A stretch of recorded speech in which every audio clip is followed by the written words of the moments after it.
कि हमारे प्रदेश में एक ऐसा मुख्यमंत्री है कि जो ना तो संपूर्णतः साधु बन सका है, ना संपूर्णतः मुख्यमंत्री बन पा रहा है। जब तुम मुख्यमंत्री बन गए तो हिंदू के भी मुख्यमंत्री हो, मुसलमान के भी मुख्यमंत्री हो। तुम इस तरीके की बात करते क्यों जहाँ पर हिंदू मुसलमान का विभेद पैदा हो जाए? क्योंकि जो बयानबाजी है, ठीक है, क्या वो किसी आधिकारिक व्यक्ति की होनी चाहिए? और इतना तुम्हें राजनीति का शौक है तो सीओ की वर्दी त्याग कर इस्तीफा देकर राजनीति में चुनाव लड़ो ना। उत्तर प्रदेश अखाड़ा है, सामने वाला प्रतिद्वंदी है और प्रदेश में मट्टी मट्टी कर रखी है, यही तो कहना चाहते हैं योगी जी। भाई पहलवान थे, यही तो कह रहे हैं कि वो जो सीओ अनुज चौधरी साहब आए हैं, सीओ के कोटे पर आए हैं, पुलिस की नौकरी मिली है, वो उन्हें स्पोर्ट कोटे से मिली है। अगर एग्जाम देने की बात आ जाए तो ग्रुप डी का एग्जाम नहीं निकलता उनसे, रेलवे की ग्रुप डी का एग्जाम नहीं निकलेगा। और वो सीओ अनुज चौधरी की क्या बात है? उत्तर प्रदेश के जितने मंत्री हैं, ठीक है, और देश में जितने मंत्री विधायक हैं, ज़्यादातर लोग से ग्रुप डी है, रेलवे की ग्रुप डी का एग्जाम नहीं निकलेगा। और रही बात इसकी कि होली एक साल में एक बार आती है और जुमा 52 बार, तो एक जुमे की नमाज 15 मिनट की होती है और 52 बार की जुमे की नमाज लगा लो तो 13 घंटे की होती है और होली 24 घंटे का त्यौहार है। तो ये कैलकुलेशन से पता होना चाहिए कि होली फिर भी बड़ा त्यौहार है। नमस्कार, आप देख रहे हैं DS4 और मैं हूं आपके साथ विनायक कुमार। देखिए, इस वक्त जो है उत्तर प्रदेश के अंदर एक तरफ होली और दूसरे तरफ रमजान को लेकर जिस तरह से बयान सामने आ रहे हैं, उसके बाद लगातार घमासान मचा हुआ है। संभल के सीओ का बयान और उसके बाद जो है भारतीय जनता पार्टी के एक विधायक ने कह दिया कि अब जो है मुस्लिम समुदाय के लोगों के लिए हॉस्पिटल और वार्ड जो है अलग होना चाहिए।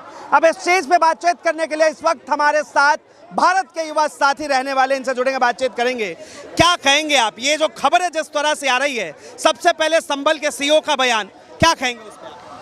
संभल के सीओ के लिए वही लाइन है मेरे पास जो आम आदमी पार्टी के नेता ने कहा, लफंडर टाइप सीओ है। और इसमें कोई दो राय नहीं है कि वो लफंडर टाइप सीओ है।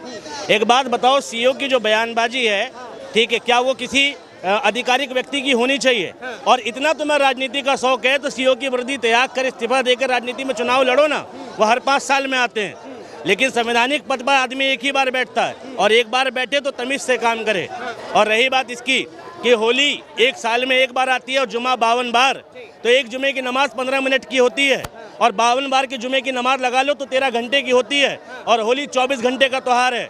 तो ये कैलकुलेशन से पता होना चाहिए कि होली फिर भी बड़ा त्यौहार है। ठीक, तो सिंघम कहा जा रहा है। सिंघम सिर्फ उन लोगों के हैं जो दंगा पुत्र हैं। सिंघम सिर्फ उन लोगों के हैं जिनके दिमाग में दंगा है। सिंघम सिर्फ उन लोगों के हैं जो धार्मिक अनुवाद की बात करते हैं।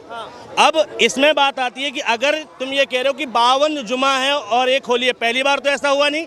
ऐसे कई मौके आए कि जब जुमा और होली साथ साथ पड़ी है और रमजान भी साल में एक ही बार आता है। अगर होली एक बार है तो इस चीज़ का भी ख्याल रखना चाहिए।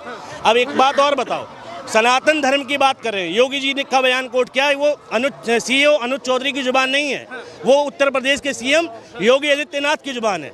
सनातन धर्म के अंदर ये मुसलमान ज़्यादा इम्पोर्टेंस क्यों रखने लगा? जबकि होली का त्यौहार है, होली के त्यौहार में शराब बैन होनी चाहिए थी। शराब पीना है क्या सनातन धर्म में? होली का त्यौहार है, सीएम उत्तर प्रदेश के सीएम योगी आदित्यनाथ की अगर हैसियत है तो 2 दिन पहले से शराब के ठेके बंद कर दें, 2 दिन पहले से मीट की दुकानें बंद कर दें, तब बात करेंगे। और शराब के ठेके बंद कर दिए तुमने तो होली में जो 80% केस आते हैं ना, वो बंद हो जाएंगे।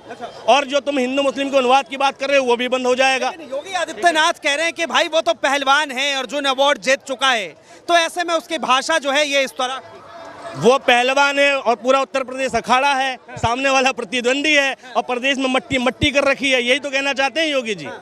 भाई पहलवान थे, यही तो कह रहे हैं कि वो जो सीओ अनुज चौधरी साहब आए हैं, सीओ के कोटे पर आए हैं, पुलिस की नौकरी मिली है, वो उन्हें स्पोर्ट कोटे से मिली है।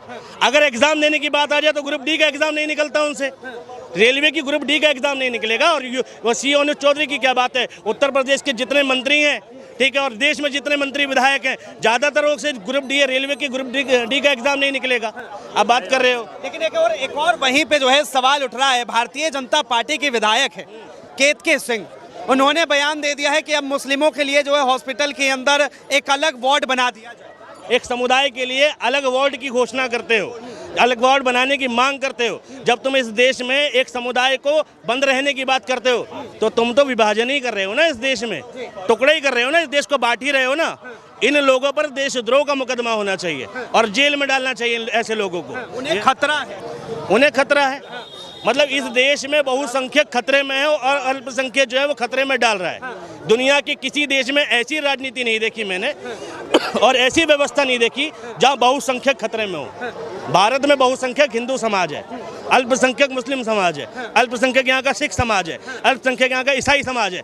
यहाँ के बहुसंख्यक चर्चों के सामने नाच रहे हैं, यहाँ के बहुसंख्यक मस्जिदों के सामने नाच रहे हैं, यहाँ के बहुसंख्यक मस्जिदों को टारगेट कर रहे हैं, यहाँ के बहुसंख्यक यहाँ की चर्चों को टारगेट कर रहे हैं। बावजूद इसके बहुसंख्यक खतरे में एक वीडियो दिखाओ जहाँ पर मुसलमान या ईसाई धर्म के लोग जाके भाई नाच रहे हो, मंदिर के आगे नहीं नाच रहे ना। और दरअसल बहुसंख्यक नहीं, ये राजनीतिक हिंदू हैं जो राजनीति का शिकार है। हिंदू तो शांत है, महाराज प्रेमानंद महाराज को मानने वाला जो हिंदू है वो असल हिंदू है, और यति नरसिम्हानंद को मानने वाला जो है वो राजनीति से प्रेरित हिंदू है। अब तुम बात करोगे कि भैया आ जाओ जी मुसलमानों पे ये बैन लगा दो, वो बैन लगा दो, किसी मुसलमान ने कोई प्रतिक्रिया दी? आज तक किसी मुसलमान ने कहा कि होली का त्यौहार नहीं मनाने देंगे, किसी मुसलमान ने कहा कि रंग मत फेंक दियो तो ऐसा हो जाएगा।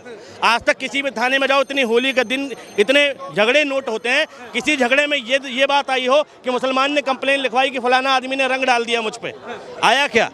लेकिन बीजेपी के राज में इतनी बात आ रही है। आदित्यनाथ कह रहे हैं कि हम चाहते हैं कि सारे धर्मों का सम्मान हो और सब जो है अपनी अपनी जगह होली वाले होली मनाए, रमजान वाले जो है अपना रोजा रखे और अपना नमाज पढ़े। तो धर्मों का सम्मान कैसे होता है? सबसे पहले तो योगी जी संविधान का सम्मान करना सीख लें। धर्मों का सम्मान तो बहुत बात की बात है, जिस दिन योगी जी अपने संविधान का सम्मान करना सीख जाएंगे उस दिन धर्मों का सम्मान हो जाएगा। जब एक प्रदेश का मुख्यमंत्री सीएम की चेयर पे बैठे कहता है, ठीक है, कि भैया यहाँ पर होली जो है एक दिन आती है और जुमा 52 दिन आता है, भाई होली और जुमे का अरेंजमेंट कराना प्रशासन का काम नहीं है। प्रशासन का काम है कि किसी भी त्यौहार की वजह से लॉ एंड ऑर्डर की स्थिति ना बिगड़े, फिर वो चाहे जुमा हो, होली हो, दिवाली हो, ईद हो, बकरीद हो, ठीक है, प्रशासन का काम है लॉ एंड ऑर्डर को देखना, फिर वो कोई सी भी त्यौहार की बात हो। ये प्रदेश का मुख्यमंत्री, प्रदेश के जो भी गृह राज्य के लोग हैं, जो भी एडमिनिस्ट्रेशन के लोग हैं, वो राजनीतिक बयानबाजियां कर रहे हैं। मुझे अफसोस है कि हमारे प्रदेश में एक ऐसा मुख्यमंत्री है कि जो ना तो संपूर्णतः साधु बन सका है, ना संपूर्णतः मुख्यमंत्री बन पा रहा है। जब तुम मुख्यमंत्री बन गए तो हिंदू के भी मुख्यमंत्री हो, मुसलमान के भी मुख्यमंत्री हो। तुम इस तरीके की बात करते क्यों हो जहाँ पर हिंदू मुसलमान का विभेद पैदा हो जाए? ठीक है, तुम अपने धर्म की प्रैक्टिस करते हो, मानते हो, लेकिन जब तक तुम सीएम की चेयर पे हो, तुम भैया तुम साधु महात्मा की तरह नहीं सोच सकते, तुम्हें मुख्यमंत्री की तरह सोचना होगा। तुम्हें जुम्मे की नमाज के लिए भी अरेंजमेंट करवाना पड़ेगा, तुम्हें होली के लिए भी अरेंजमेंट कराना पड़ेगा, क्योंकि इस बात की आज़ादी संविधान देता है इस देश के लोगों को। और मुसलमान प्रदेश से नहीं आया है, मुसलमान इस देश का है। तुम्हें फ्रीडम देनी पड़ेगी उसे नमाज पढ़ने की। मुसलमान तुमसे भीख नहीं मांग रहा है, मुसलमान का हक है इस देश में नमाज पढ़ना, मुसलमान का हक है इस देश में मस्जिद में जाना, मुसलमान का हक है जुम्मे की प्रैक्टिस करना। ठीक है, हम तो रोक ही नहीं रहे उन लोगों को। अरे रोक नहीं रहे हो, लेकिन तुम्हारी बयानबाजी क्या है? सीओ अनुज चौधरी ने कहा जिसे होली के रंगों से डर लगता हो वो घर में बैठे। इसका यह मतलब है कि जो लोग उत्पाद मचाने वाले हैं पुलिस उसका कुछ नहीं बिगाड़ेगी। ठीक, पुलिस की शय है उन्हें, या पुलिस शय भी नहीं है तो पुलिस हाथ पे हाथ रख के तमाशा देखेगी। बिहार में भारतीय जनता पार्टी के एक विधायक हैं, उन्होंने तो ये तक कह दिया कि भाई होली में अगर मुस्लिम लोग घर से बाहर ही नहीं निकलेंगे तो समस्या ही नहीं होगी। तो ये सारे लोग कौन हैं? ये सब एक ही थाली के चट्टे बट्टे हैं, एक ही थाली के चट्टे बट्टे। इन सब की आइडियोलॉजी क्या है? एक धर्म विशेष को टारगेट करना। मैं कह रहा हूँ कि इस देश में एजुकेशन की बात कब होगी? इस देश में शिक्षा की बात कब होगी? हॉस्पिटल की बात कब होगी? मुझे बताओ, ये कब तक चलेगा? हिंदू मुसलमान होली, ईद, दिवाली, बकरीद कब तक चलेगा?